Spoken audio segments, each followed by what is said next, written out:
आज हम लोग 6 क्लास से 12th क्लास तक जो हिस्ट्री है उसमें देखेंगे। इसमें सभी क्वेश्चन मिक्स रहेगा। बोला है फर्स्ट क्वेश्चन है कि संथाल विद्रोह 1855 से 56 किसके विरुद्ध में था। तो किसके विरुद्ध में था? अंग्रेज, जमींदार और महाजन के विरुद्ध में था। सेकंड नंबर है कि महात्मा गांधी भारत कब लौटे थे। तो महात्मा गांधी 1915 में भारत लौटे थे। ये देखिएगा क्लास 12th का ये सभी क्वेश्चन है, चैप्टर भी दिया हुआ है आपका। तीसरा क्वेश्चन है कि चंपारण सत्याग्रह का मुख्य उद्देश्य क्या था। तो मुख्य उद्देश्य क्या था इसका? नील की जबरन खेती को क्या करना है? समाप्त करना है। 4 नंबर क्वेश्चन है कि भारत छोड़ो आंदोलन का नारा किसने दिया था। तो भारत छोड़ो आंदोलन का नारा किसने दिया था? महात्मा गांधी ने। दांडी मार्च, ठीक है, दांडी मार्च जो नमक सत्याग्रह है किस वर्ष हुआ था? तो 1930 में हुआ था। इतिहास शब्द का जो शाब्दिक अर्थ है क्या है? तो इतिहास शब्द का शाब्दिक अर्थ है हुआ। पांडुलिपि किसे कहते हैं? तो पांडुलिपि जो हाथ से लिखी गई पुस्तक है उसे हम लोग क्या बोलते हैं? तो पांडुलिपि कहते हैं। इसका नेक्स्ट क्वेश्चन देखेंगे अब हम लोग। 6 नंबर तक हो गया, 7 नंबर तक हो गया था। 8 नंबर में देखेंगे कि पूरा तात्विक मुख्यतः किसका अध्ययन करते हैं। तो आंसर हो जाएगा भौतिक अवशेष का। भीमबेटका शैलाश्रय किस राज्य में स्थित है? तो आंसर होगा मध्य प्रदेश में। माइक्रोलिथ क्या होते हैं? माइक्रोलिथ क्या होते हैं? तो ये छोटे प्रकार के औजार होते हैं। कृषि की शुरुआत किस युग में हुआ? तो कृषि का शुरुआत नवपाषाण युग में हुआ था। दिल्ली सल्तनत की स्थापना किसने की? तो कुतुबुद्दीन ऐबक ने। एकता प्रणाली का मुख्य उद्देश्य क्या था? तो वेतन भुगतान की व्यवस्था। रक्त और लौह और रक्त की नीति किस सुल्तान से संबंधित मानी जाती है? तो बलबन से मानी जाती है। नेक्स्ट है 15 नंबर में हम लोग देखेंगे। 15 नंबर अलाउद्दीन खिलजी की बाजार नियंत्रण नीति का उद्देश्य क्या था? तो मूल्य नियंत्रण द्वारा सैन्य शक्ति मजबूत करना था। नेक्स्ट था कि तुगलकानामा के लेखक कौन थे? तो अमीर खुसरो थे। 17 नंबर इब्न बतूता भारत कब आया था? तो 1333 में आया था। विजयनगर साम्राज्य की स्थापना किसने की थी? तो हरियर और बुक्का ने। भारत में सबसे अधिक वर्षा किस क्षेत्र में होती है? तो पश्चिमी घाट में। भारत का सबसे बड़ा पठार कौन है? तो दक्षिण का पठार है। भारत में पवन ऊर्जा का सबसे अधिक स्रोत कौन सा है? इसका आंसर हम लोग देखेंगे कौन सा है। नेक्स्ट पेज है, इसका आंसर हो जाएगा गुजरात। भारत में जल विद्युत उत्पादन में सबसे आगे कौन सा राज्य है? तो हिमाचल प्रदेश है। ठीक है, कौन सा राज्य है? हिमाचल प्रदेश। भारत का कौन सा राज्य सोने का प्रमुख उत्पादक करता है? तो कौन हो जाएगा? कर्नाटक। पृथ्वी की परतों में सबसे बाहरी परत को क्या कहते हैं? तो बाहरी परत को क्रस्ट कहते हैं। पृथ्वी का द्रव्यमान किस परत में सबसे अधिक होता है? तो मेटल में सबसे अधिक होता है। 26 नंबर है वनस्पति में सैप का मुख्य घटक क्या होता है? तो पानी और खनिज होता है। मनुष्य में मुख्य श्वसन अंग कौन सा है? तो फेफड़े हैं। रक्त का लाल रंग किससे होता है? तो हीमोग्लोबिन के कारण होता है। ठीक है, नेक्स्ट है अंग्रेजों ने 1857 के विद्रोह को क्या नाम दिया? सिपाही विद्रोह कहा था।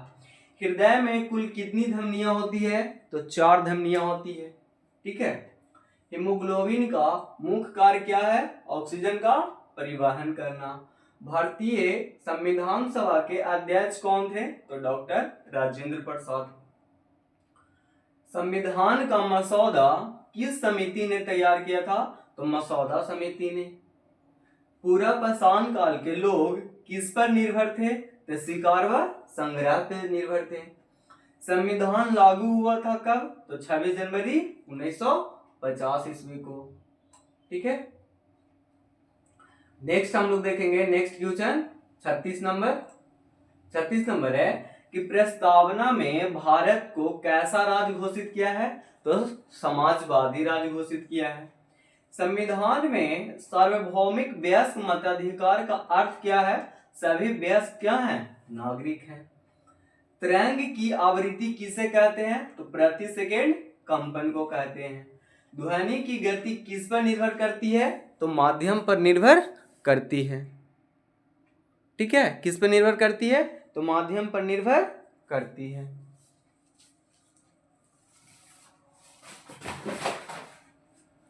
नेक्स्ट हम लोग देखेंगे, यहां है वाष्प दाब किस पर निर्भर करता है? तो तापमान पर निर्भर करता है। WTO का उद्देश्य क्या है? तो वैश्विक व्यापार में नियम का। इसका नेक्स्ट पेज हम लोग देखेंगे।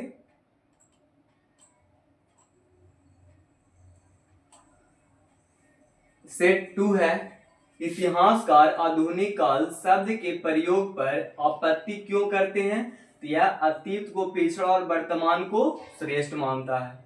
औपनिवेशिक काल में अंग्रेजों द्वारा लिखे गए इतिहास का मुख्य उद्देश्य क्या था? तो ब्रिटिश शासन को उचित ठहराना था। प्लासी के युद्ध 1757 में अंग्रेजों की जीत का तत्काल परिणाम क्या हुआ? तो कंपनी का राजनीतिक हस्तक्षेप बढ़ा। बक्सर के युद्ध 1764 का सबसे महत्वपूर्ण परिणाम क्या था? तो कंपनी को दीवानी अधिकार था। अस्थायी बंदोबस्त की मुख्य विशेषता क्या थी? तो जमींदार भूस्वामी बने। नील विद्रोह का प्रमुख कारण क्या था? तो जबरन नील की खेती करवाना। 1857 का विद्रोह का तात्कालिक कारण क्या था? तो तात्कालिक कारण हम लोग देखेंगे क्या था। जो इसका तात्कालिक कारण था चर्बी लगे कारतूस, उस पे चर्बी लगा होता था जो शुगर के होता था, और उस कारतूस को मुंह से खोलना पड़ता था। ठीक है, नेक्स्ट है 1857 के विद्रोह में दिल्ली का नेतृत्व किसने किया? तो बहादुर शाह जफर ने किया। असहयोग आंदोलन प्रारंभ करने का प्रमुख कारण क्या था? तो जलियांवाला बाग हत्याकांड। चौरी चौरा की घटना के बाद गांधी जी ने असहयोग आंदोलन क्यों वापस लिया? तो आंदोलन हिंसक हो गया था। संविधान को सर्वोच्च कानून क्यों कहा जाता है? क्योंकि यह सभी कानूनों का स्रोत है। संविधान में शक्ति विभाजन का उद्देश्य क्या है? तो तानाशाही को क्या करना है? रोकना है। भारतीय संविधान में संघीय शासन क्यों अपनाया गया? भौगोलिक विशालता के कारण। ठीक है, अब हम लोग नेक्स्ट पेज में जाते हैं। नेक्स्ट पेज है कि संविधान संशोधन की शक्ति किसे प्राप्त है? तो संसद को प्राप्त है। संविधान का संरक्षक किसे माना जाता है? तो सर्वोच्च न्यायालय को माना जाता है। भारतीय संसद के कितने सदन हैं? तो 2 सदन हैं। कितने सदन हैं? 2 सदन हैं। लोकसभा के सदस्य किसके द्वारा चुने जाते हैं? तो जनता के द्वारा चुने जाते हैं। संसद का सर्वोच्च कार्य क्या है? तो कानून को बनाना। प्रश्नकाल का मुख्य उद्देश्य क्या होता है? सरकार को उत्तरदायी बनाना। संसद में विपक्ष की भूमिका क्या है? तो सरकार की आलोचना करना। ठीक है, सरकार की क्या करना? आलोचना करना। नेक्स्ट है जीव विज्ञान में कोशिका का अध्ययन किसे कहते हैं? तो कोशिका संरचना और कार्य को कहते हैं। पौधों में क्लोरोप्लास्ट का मुख्य कार्य क्या होता है? तो प्रकाश संश्लेषण होता है। कोशिका झिल्ली किसे नियंत्रित करती है? तो कोशिका की गतिविधि और पदार्थों का प्रवेश निकास को। मानव शरीर में सबसे बड़ी कोशिका कौन सी होती है? तो डिंबाणु होती है। परिपत्र ऊतक कहाँ पाए जाते हैं? तो जड़ और तना के सिरों में पाए जाते हैं।